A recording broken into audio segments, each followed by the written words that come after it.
La semana pasada estuvimos hablando acerca del regreso de Cristo y mencionamos algunos elementos del regreso de Cristo. Tengo por aquí las notas del domingo pasado. Hablamos de regreso, la parucía, ¿verdad? Que no es ningún misterio. Dijimos que cuando Cristo venga van a venir los que han muerto en el Señor, van a venir con Él, que habrá una transformación de los que estén vivos y que el saber que Cristo viene nos debe dar consuelo para vivir cada día de nuestra vida, porque las promesas de Dios se siguen cumpliendo. Así que hoy vamos a hablar de ese que ha de venir. Y hay un título en la Escritura, particularmente lo utiliza Juan, pero no exclusivamente, el Cordero de Dios. El Cordero de Dios. Oramos a Dios. Padre, gracias por tu palabra, por el comentario que de ella va a recibir nuestra alma, y permítenos comprender, Señor, tu sacrificio, lo que lograste con él y nuestra responsabilidad. Que cada uno de los que tengamos alcance a tu voz en este día, a través de tu palabra, podamos conformarnos a ti y de esa manera vivir con la cierta esperanza de que al momento de tu regreso o de nuestra partida, nos encontraremos contigo para siempre. Bendice a tu iglesia, sana a los enfermos, santifícanos en tu verdad, edifica a los creyentes y que podamos hacer nuestro ministerio con la libertad y la autoridad que tu Espíritu nos da, siendo que vive y reina en nuestra vida. Gracias por tu palabra bendita. Es en el nombre de Jesús que lo agradecemos. Amén. El Cordero de Dios, Juan capítulo 1, versículos del 19 al 24. Y el versículo 19 es un versículo, pienso yo, que muchos conocemos. He aquí, dice Juan, he aquí el Cordero de Dios. Y uno de los comentaristas, de los académicos que estudian la palabra, tradujo el griego de esta manera. La versión Valera dice, aquí el Cordero de Dios que quita el pecado del mundo, ¿cierto? Pues el profesor Hendrickson, William Hendrickson, tocayo, pues el doctor Hendrickson lo traduce así. Dice, he aquí el Cordero de Dios que está quitando. No que quita, que está quitando el pecado del mundo. Y puede ser lo mismo para nosotros, pero la explicación no necesariamente se aplica, se percibe de la misma manera. Hermanos queridos, Juan el Bautista aparece al comienzo del Evangelio de Juan. Estamos hablando de dos Juanes. Juan el Bautista es uno, el precursor de Jesús, el que habló antes del inicio oficial del ministerio de Jesús, y el escritor, el apóstol Juan, el escritor de este evangelio. Pues Juan el Bautista aparece al comienzo de este evangelio de Juan, también de otros evangelios. Y entonces va quedando poco a poco en un segundo plano, porque él es un enlace, él es como un puente entre el Antiguo y el Nuevo Testamento. Y él es prominente al comienzo de este evangelio porque es parte de esas raíces del evangelio, de eso que está allí bien pegado. Las raíces de Jesús provienen, como todos sabemos, desde la eternidad. Dios no tuvo principio ni fin, ni tendrá fin. Y eso es lo que vemos en el principio, era el verbo era con Dios, el verbo estaba con Dios y el verbo era Dios, Juan 1:1, ¿recuerdan eso? De modo que cuando hablamos precisamente de Jesús, cuando hablamos de el Cordero de Dios, cuando hablamos de Jesús, estamos hablando desde el Antiguo Testamento y hasta la eternidad. De eso es de lo que se trata. Voy a leer esa porción bíblica de los versículos 19 hasta el 34 para así solamente citar los versículos que voy a estar mencionando en algún momento. Leo para ustedes comenzando primer capítulo del Evangelio según San Juan, versículo 19 y extendiéndome hasta el versículo 34, donde del 29 al 34 es la pericopa del Cordero de Dios. Dice la palabra del Señor, este es el testimonio de Juan. Cuando los judíos enviaron de Jerusalén sacerdotes y levitas para que le preguntasen, ¿tú quién eres? Confesó y no negó, sino confesó, yo no soy el Cristo. Y le preguntaron, ¿Qué pues? ¿Eres tú Elías? Dijo, no soy. ¿Eres tú el profeta? Y respondió, no. Le dijeron, pues ¿quién eres? Para que demos respuesta a los que nos enviaron. ¿Qué dices de ti mismo? Dijo, yo soy la voz de uno que clama en el desierto. Esta es la voz que clama en el desierto, ¿ok? Miren lo que decía esa voz. Dice, enderezad el camino del Señor, como dijo el profeta Isaías. Y los que habían sido enviados eran de los fariseos. Y le preguntaron y le dijeron, ¿por qué pues bautizas si tú no eres el Cristo, ni Elías, ni el profeta? Juan le respondió diciendo, yo bautizo con agua, mas en medio de vosotros está uno a quien vosotros no conocéis. Este es el que viene después de mí, el que es antes de mí, del cual yo no soy digno de desatar la correa del calzado. Estas cosas sucedieron en Betábara, al otro lado del Jordán, donde Juan estaba bautizando. El siguiente día vio Juan a Jesús, que venía hacia él, y dijo, he aquí el Cordero de Dios, que quita el pecado del mundo. Este es aquel de quien yo dije, después de mí viene un varón, el cual es antes de mí, porque era primero que yo. Y yo no le conocía, mas para que fuese manifestado a Israel, por esto vine yo bautizando con agua. También dio Juan testimonio diciendo, vi al Espíritu que descendía del cielo como paloma y permaneció sobre él. Y yo no le conocía, pero el que me envió a bautizar con agua, aquel me dijo, el que lo envió a bautizar con agua, le dijo, sobre quien veas descender el Espíritu y que permanece sobre él, ese es el que bautiza con el Espíritu Santo. Y yo le vi y he dado testimonio de que este es el Hijo de Dios. ¿Amén? Ese es el Hijo de Dios. Vemos cómo Juan el Bautista, da testimonio de que recibió palabra del cielo y le encomendó lo que tenía que hacer. Y cuando estamos considerando el estudio de Hechos, cuando vemos el caso de Pablo, vemos cómo Dios le hablaba también a Pablo. Y una de las cosas que recientemente llevamos varias semanas estudiando es que cuando nosotros conocemos el plan de Dios, el propósito de Dios, las prioridades de Dios, tomamos las buenas decisiones y hacemos lo que hay que hacer sin ningún problema porque sabemos para dónde vamos. Sabemos de dónde vinimos y sabemos para dónde vamos. Y sabemos a dónde vamos a llegar. En ese vamos, sabemos dónde vamos a llegar.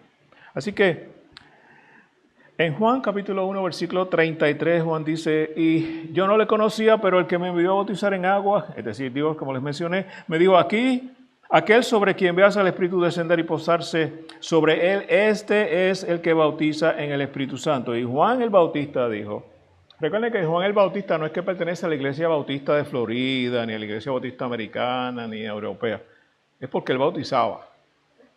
Las iglesias tomaron ese apellido de él, ¿ok? Entre otras cosas, pero no lo contrario. Entonces Juan el Bautista dijo, mi testimonio acerca de Jesús no proviene de lo que sé naturalmente sobre él. ¿Cómo vino?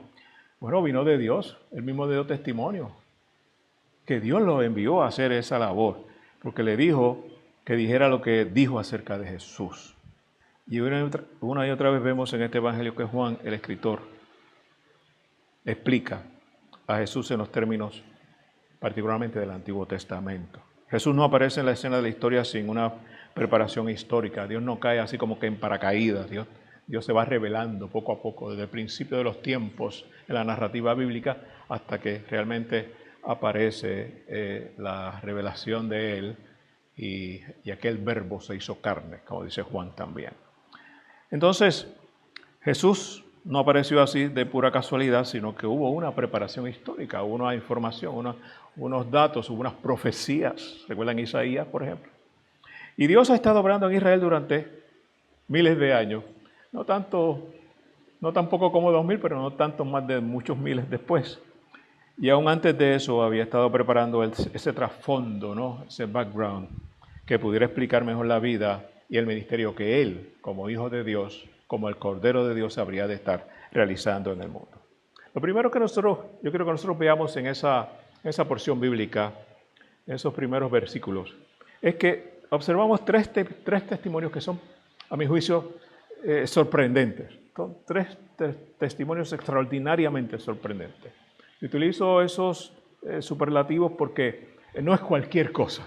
Eso no es cualquier cosa. Uno de los propósitos del ministerio del Bautista, de Juan el Bautista, es asegurarse de que él no está confundido acerca de Jesús. Fíjense que él de momento expresa en su respuesta, bueno, yo no le conocía. No le conocía, pero ahora ya lo conoce, ¿no? Y quería asegurarse de que Jesús es visto como alguien absolutamente sorprendente, algo fuera de lo normal, algo fuera de liga. ¿Ok? Como decían por ahí, alguien que botó la pelota. Juan se describe inicialmente en esos versículos del 6 al 8 que nosotros estuvimos leyendo hace un momento, y en particular también finalmente en el versículo 15, pero en los versículos 19 en adelante es que se lanza estos tres testimonios que para mí son, como dije, sorprendentemente extraordinarios o extraordinariamente sorprendentes. De eso es de lo que se trata. En primer lugar, que Jesús, el que habla Juan en su evangelio, haciendo referencia a el Bautista, y a Jesús, no es otro que Yahvé encarnado, que Jehová encarnado. Dice primero que todo el versículo 23, dice así: yo soy la voz de uno que clama en el desierto, enderezad el camino del Señor, como dijo el profeta Isaías. Isaías 40, de allí surge la expresión del Bautista. Y quizá usted no lo ve a simple vista, pero cuando usted lee la Escritura y ve definitivamente otras versiones, otras traducciones de la Biblia, usted se va a dar cuenta, no tanto en la versión Valera del 60, que cuando allí cita a Isaías que dice, enderezate el camino del Señor, pues aunque el Señor aparece con letra mayúscula hablando de Dios, ¿verdad? Hablando de Jesús. En otras versiones, como por ejemplo la Biblia latinoamericana, pone eso todo en mayúscula. La Biblia en inglés también la pone todo en mayúscula. Para llamarnos la atención. ¿La atención de qué? La atención de que ese pasaje es el nombre Yahvé, o Yahweh, o Jehová, o Yahvé, o Yahvé. De todas esas formas se transcribe. Esto del idioma hebreo es bien difícil para nosotros. No era sino solamente el nombre propio del Dios de Israel. Cuando Juan hace referencia a Jesús, está haciendo referencia al Dios de Israel. Y cuando hablamos del Dios de Israel, hablamos de Jehová, con todos sus apellidos. Casi siempre pues sabemos algunos: Jehová Jireh, Jehová Adonai, Jehová Sinekdu, y así por el estilo, ¿verdad? Jehová de los ejércitos, una traducción. De ese Jehová está hablando Juan, haciendo una referencia directa a Jesús, a quien va a llamar el Cordero de Dios que quita el pecado del mundo. Para mí eso me parece algo extraordinario.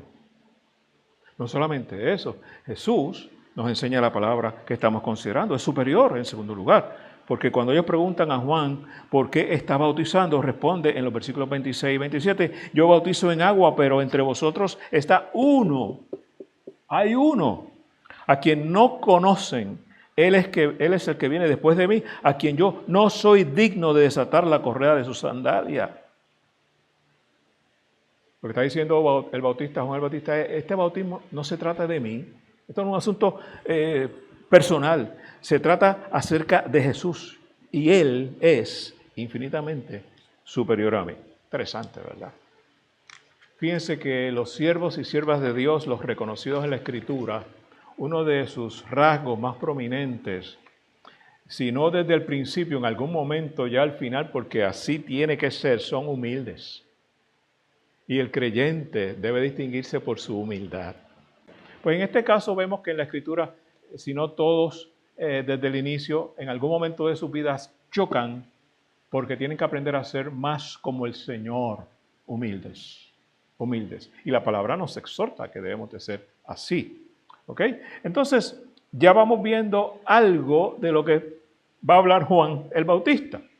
Y en tercer lugar, en los versículos 29 al 30, Juan el Bautista dice lo principal acerca de por qué ha venido Jesús a la tierra. El Señor de gloria, por cierto. Y allí es donde está el versículo 29, que tanta confusión les hice causar al principio, o que más bien yo me confundí, ustedes estaban claros. Al día siguiente Juan vio a Jesús que venía hacia él y dijo, he aquí, el Cordero de Dios, el Cordero de Dios que quita el pecado del mundo. Este es aquel de quien yo dije, después de mí viene un hombre que es antes de mí, porque era primero que yo. Y lo repite el versículo 30, repite el versículo 15, donde dice, este es aquel de quien yo dije, después de mí viene un hombre que es antes de mí, porque era primero que yo. De modo que la idea que Juan enfatiza es el rango de Jesús, que es el tercer aspecto que estamos viendo aquí. Jesús tiene más rango que Juan el Bautista, que el gran Juan el Bautista, y que todos los demás seres humanos, todos los demás hombres. Él quiere enfatizar lo que eso significa. Para Jesús, ser el Cordero de Dios que quita el pecado del mundo es lo más importante para comunicar su mensaje, porque ningún ser humano realmente puede llegar a esa calificación, no puede llegar a eso. Voy a explicar eso un poquito más.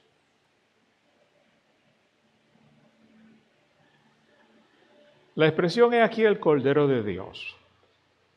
Versículo 29 y los 35 y 36. Juan nos advierte en contra del pensamiento de que cualquier hombre común, eso nos incluye a todos los seres humanos, puede quitar el pecado del mundo.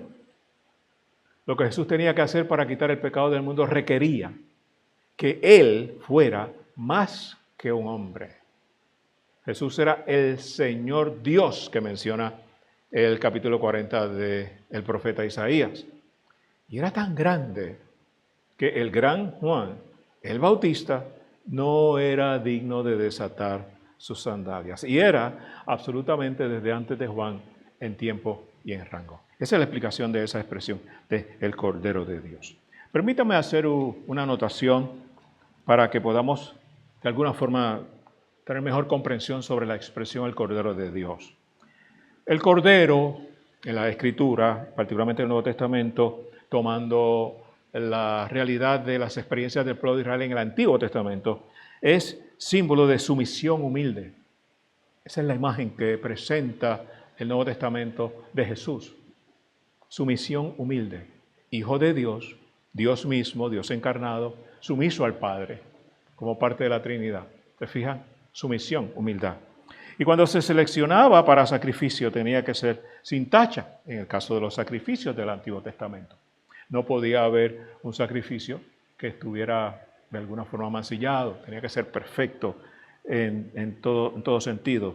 Y un tipo muy adecuado entonces para el Señor, ese título del Cordero de Dios, porque Él, el humilde y santo, Dios, Jesús, como Cordero, dice la palabra del Señor, fue llevado ¿a dónde? Al matadero. ¿Ven la humildad de Jesús? Y la palabra lo destaca, como Cordero fue llevado al matadero. Y fíjense la relación, humildad, ese sentido de dependencia, ese sentido de obediencia. Siendo humilde, siendo obediente, se cumplió su propósito. Y se utiliza esa imagen, como Cordero fue llevado al matadero. Y fue proclamado por Juan, estoy haciendo una anotación, recuerden, como el Cordero de Dios que quita el pecado del mundo, y nuevamente como el Cordero de Dios como objeto de la contemplación del alma, de la que vemos en los versículos 29 y 36. Y cuando vamos a la visión celestial de Juan, Jesús es visto nuevamente como el Cordero inmolado. ¿Ok? El Cordero inmolado, a quien se le da adoración universal. Ahora bien, Jesús, el Cordero de Dios, tomando la humanidad para quitar el pecado. ¿Cómo era que decía Hendrickson? Decía que está quitando el pecado del mundo. Bueno. Jesús podía ser el Cordero de Dios que quita el pecado del mundo porque Él era Dios hombre. Si no, era incapaz de hacerlo. Juan 1.14, y aquel verbo se hizo carne. Aquel Señor, aquel Dios, la palabra se hizo carne. Y ahora vemos su propósito fundamental, para quitar el pecado de la gente. Eso nos incluye nuestro pecado, el pecado nuestro, para quitarlo. Y cuando Juan escribió su carta, hablamos de el apóstol Juan, porque el Bautista no escribió que estuviera registrado aquí. Lo dijo así en su primera carta, capítulo 3, versículo 5, y dice, y vosotros sabéis que Él se manifestó a fin de quitar los pecados, y miren lo que dice Juan, y en Él, en Jesús, no hay pecado. ¿Era necesaria esa observación de Juan el Bautista, del apóstol Juan? Sí. Porque no habría otro con esa cualidad. No habría otro u otra con esa cualidad. Porque todos somos pecadores, nos dice el apóstol Pablo en Romanos. Por cuanto todos hemos pecado. Y dice más Pablo, y hemos sido destituidos de la gloria de Dios, porque todos hemos pecado. Pero del Señor Jesús no se puede decir eso. Incluso su nacimiento virginal es una evidencia más, y no solamente es una evidencia teológica, no solamente es una evidencia divina. Desde hace ya varias décadas se ha comprobado científicamente la realidad de ese tipo de nacimiento de Jesús como algo extraordinario que demuestra su santidad. Interesante que la ciencia esté ahora reconociendo cosas divinas.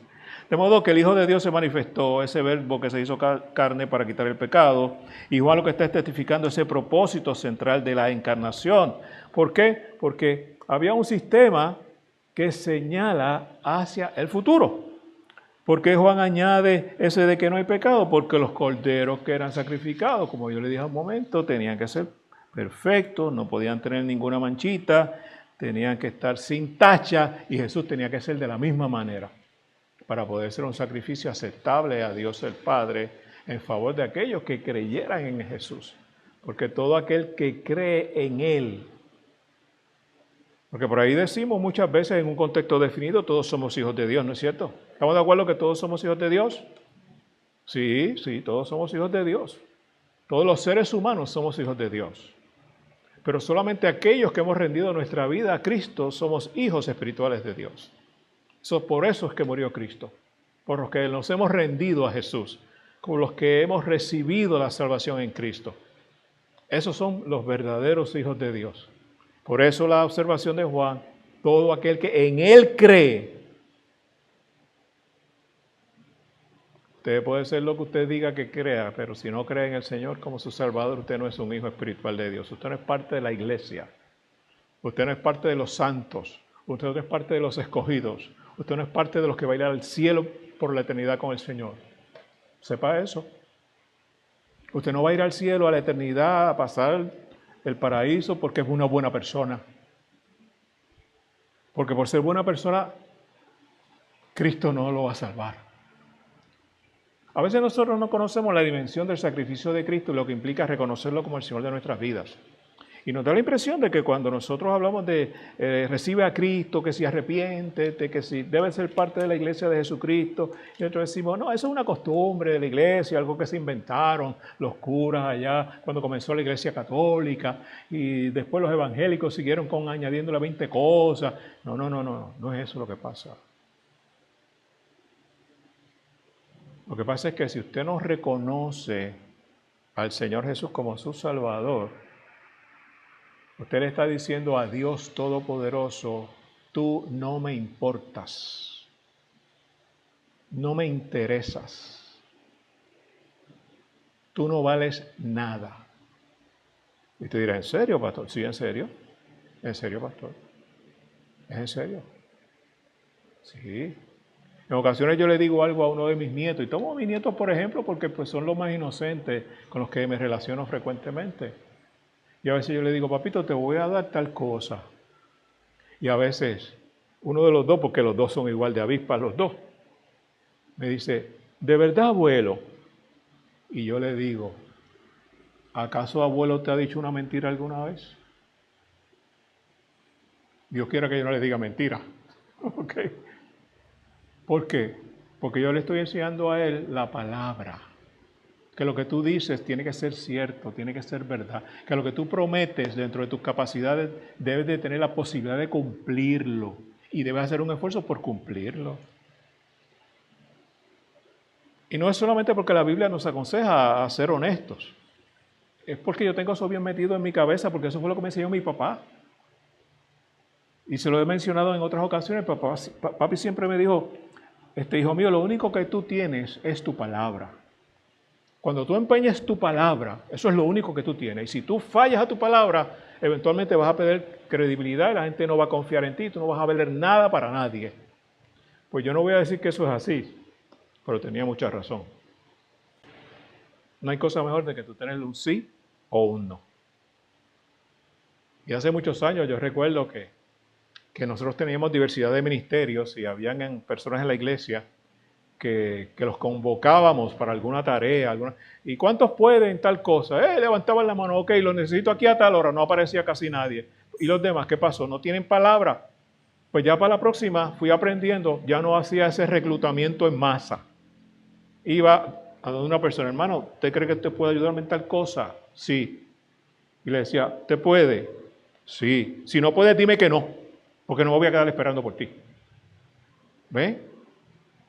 Y yo sé que algún sector de la iglesia aprendió eso.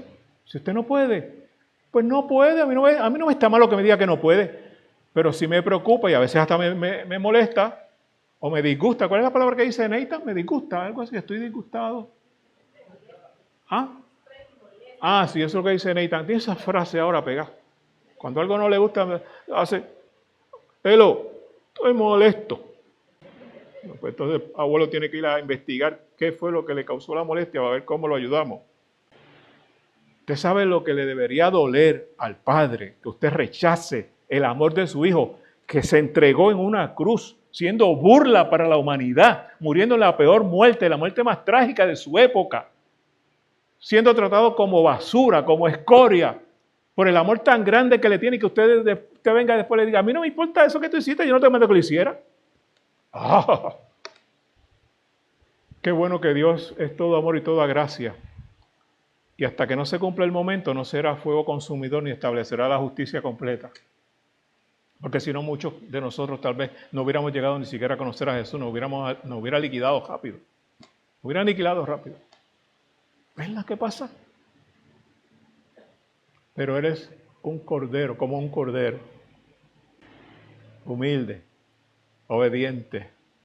Entonces vemos cómo el Señor Jesús, ese cordero, miren lo que exigía la ley para esos corderos sacrificiales, según Levítico capítulo 4, en el Antiguo Testamento. Decía, pero si trae un cordero como su ofrenda por el pecado, que traiga una hembra sin defecto, pondrá su mano sobre la cabeza de la ofrenda por el pecado y la degollará como ofrenda por el pecado en el lugar donde se degüella el holocausto. Entonces el sacerdote tomará con su dedo de la sangre de la ofrenda por el pecado y la pondrá sobre los cuernos del altar del holocausto y derramará todo el resto de la sangre al pie del altar. Así hará el sacerdote expiación por él, por el pecado que ha cometido, y será perdonado. Eso está en Levítico capítulo 4, versículo 32 en adelante. Cualquier creyente verdadero sabe que la sangre de los sacrificios no limpiaba de pecado. Era una imagen para anunciar el que sí, con su sangre, iba a limpiarnos de pecado. Y ese es Cristo.